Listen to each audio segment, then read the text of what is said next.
It happens quite often, probably like about average of like once every 2 weeks, maybe more than that. And it's been happening for a few years. Usually it's not as bad as it could be, but it happens in some form or another, like a mild form of it, quite often. Vividly, only once, but I think it's happened a few times. Only one that I can remember clearly, though. One of the worst times was one of the first times it happened, which I remember it was as if I'd woken up and I was looking at the end of my bed, at where my door would be, and the door opened, and through it came a very, very tall figure dressed all in black with a white face, but had its no features except for its where its eyes would be looked like they had been like scratched out with some kind of like wire or something, and it was just black blood there instead of eyes.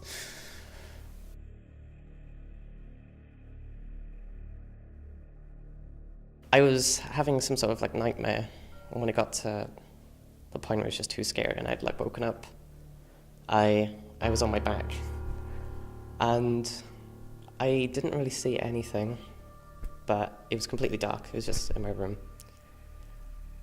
But I do remember there was some sort of like vague black shape in front of me. And I know this is quite disgusting, but the sensation I kind of had was that obviously I was trying to like scream or make any sort of noise so that someone could come help me, but I felt as if there was this pressure on my chest just pushing me like down to the bed, and that someone was like pushing their fingers down my throat and stopping me from making any sort of noise, and like went on for about 10 minutes of just terror. Yeah, horrible, awful.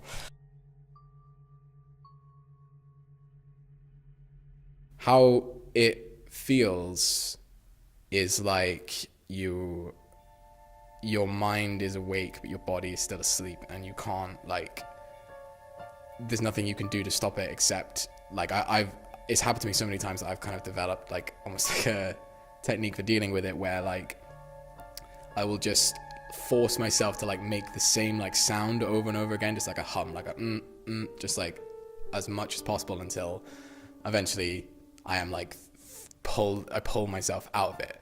But the most bizarre part of the whole thing is that like the instant that you wake up, it's like you just realize that there's no danger or anything, and you're just it's almost like you've just been teleported back to like safety, and you're just completely fine and there's no problem, but you're just your nerves are just completely fried and you're just really wired, and it's so difficult to get back to sleep after that.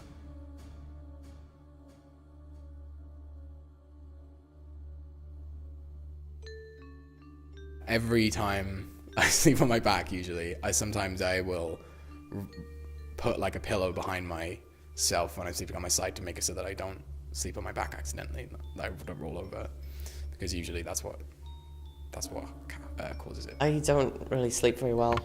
Just the thought of going to sleep in itself scares me. I just hate not knowing the moment that I fall asleep, and just anticipating that just keeps me up for hours.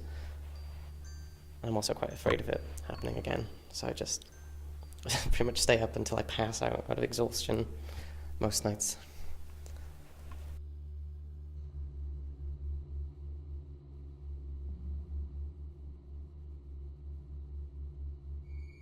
The thing that's the most bizarre about it is that usually this whole thing kind of goes hand in hand with like some dreams I have where